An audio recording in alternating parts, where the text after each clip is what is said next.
I call the member for Wills. Thank you, Mr Deputy Speaker. It was interesting to hear the member for Barker talking about the history of this issue and the idea of 1,500 gigalitres as recommended by the science. And I can remember when I was Shadow Environment Minister and Simon Crean was Leader of the Opposition that Labor in fact adopted a policy that we should see over the course of a decade, let me say, 1,500 gigalitres returned to the Murray Darling Basin based on the scientific evidence of that time. It is regrettable, I think, that we didn't see action taken at that time to return that 1,500 gigalitres to the Murray Darling Basin. Indeed, the previous government talked about 500 gigalitres as what they called the first step, but that largely did not eventuate either. And it seems to me that as a result of that inaction that the position has deteriorated in the meantime.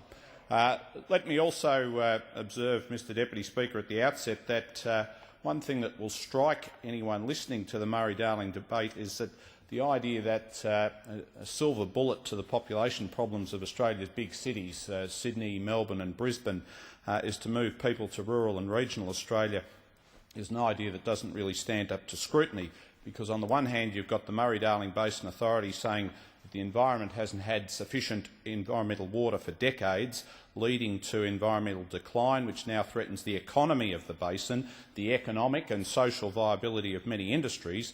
On the other hand, we have members opposite who are saying that action to put water back into the Murray-Darling will lead to the depopulation of rural communities. So if you think about these issues at all, it becomes clear that the Murray-Darling region is already stressed and in no position to absorb population from the capital cities.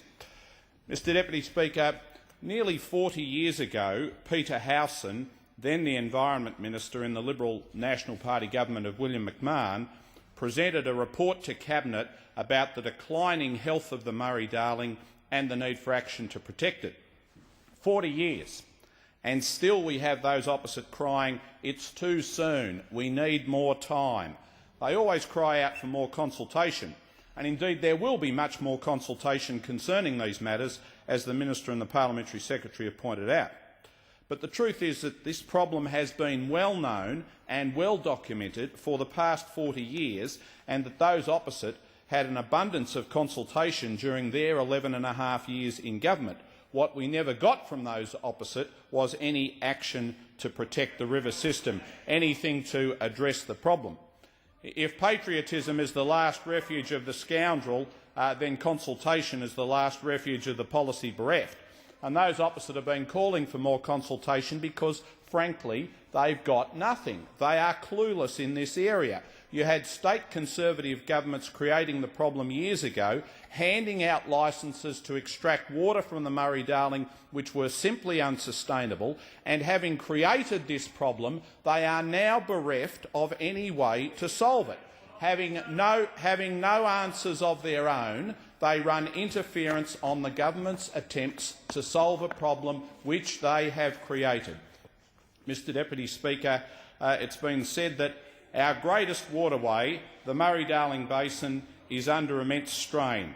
It's heartbreaking to read weekly stories about the Murray's plight, water levels falling below the end of irrigation pumping pipes, the risk posed by rising salinity and acidity. The clock is ticking on the opportunity to ensure the environmental fruits and economic benefits of the Murray-Darling Basin are not lost or endangered forever. Australia was one of the first signatories to the Ramsar Convention on Wetlands of International Significance, but anyone could be forgiven for thinking our governments have not done absolutely everything in their power to protect our own ecosystems. What is preventing the government buying back more water licences?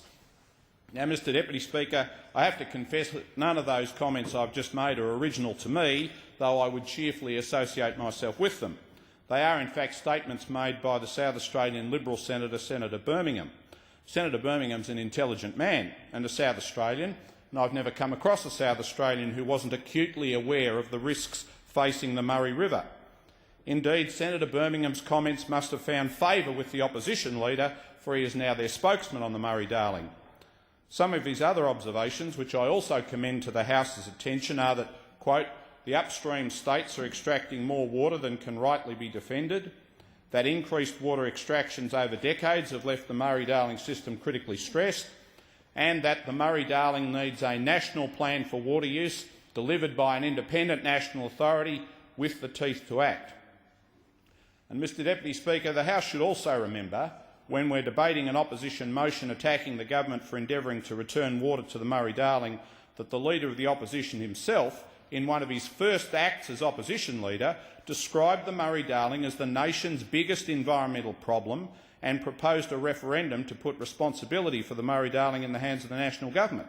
Now, that's, to my way of thinking, a reasonable proposition, but very hard to square with what opposition members are saying here this afternoon. They now choose to ignore the abundant evidence of the seriousness of the Murray-Darling's environmental problems.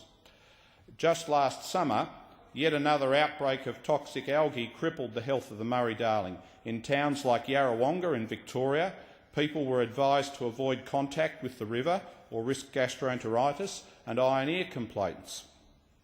We know from Australia's National Dryland Salinity Program that within 50 years the water of the Murrumbidgee, Darling and Murray rivers may be too saline to irrigate most crops, that salinity in the lower Murray is projected to rise by 50% and more than 100% in many smaller rivers over the coming 50 years.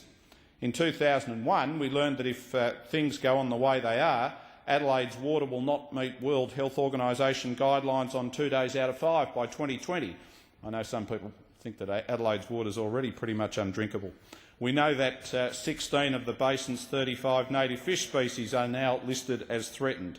So whether it's salinity or algal blooms or dying river red gums or endangered fish species like the trout cod or the coorong and the Murray marshes turning into basket cases, the mouth of the Murray kept open by dredging, symptomatic of a river system on life support, everything points to an unsustainable state of affairs where inaction is not an option.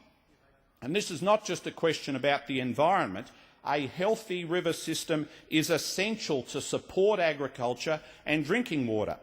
As the Murray-Darling Basin Authority has said, the real possibility of environmental failure now threatens the long-term economic and social viability of many industries and the economic, social and cultural strength of many communities. The nation risks irretrievably damaging the attributes of the basin that enable it to be so productive.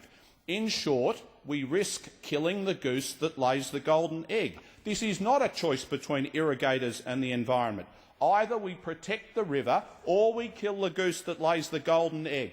There are no jobs from a dead river. It's been said that we are reaching a tipping point. If we keep flogging the horse will die and we will be left in the lurch. Mr Deputy Speaker, the Murray-Darling River system is like a bridge which used to carry cars but in recent years started carrying B-double trucks and is starting to crack and subside. If you go back to 1920, the amount of surface water diverted for consumptive use was about 2,000 gigalitres per year. By the 1990s, the number had risen to 11,000 gigalitres per year, a more than five-fold increase. Now, if a bridge is starting to crack and subside, you don't say to the B-double trucks, well, because we let you cross this bridge until now, we're going to keep on letting you do this and take the risk that the bridge will collapse completely, becoming useless to all traffic. The responsible thing is to say, we might have made a mistake. You fix the bridge, you work out what weight of traffic it can sustain. That is the same with the Murray-Darling. You need to reduce the amount of water being extracted from the river, reduce the load it is expected to bear, and work out what load it can sustain without collapsing.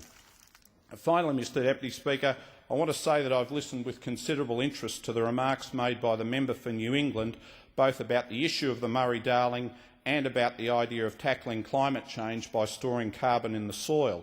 I think it might be possible to link those ideas. There are clearly significant sums of money involved in both restoring the Murray-Darling to health and in tackling climate change. And I have no, in principle, objection to industry paying farmers or taxpayers paying farmers for their help in tackling these problems, on the proviso that the benefits are real and accrue to the environment. So paying landowners to look after the land by planting mallees, which store a lot of carbon, or other native vegetation which tackles salinity, can make sense. We need to look after our rivers, our soils, our native vegetation, our wildlife, much better than we did in the last century. I hope we are now going down that path. Order. The member for Wills' time has expired.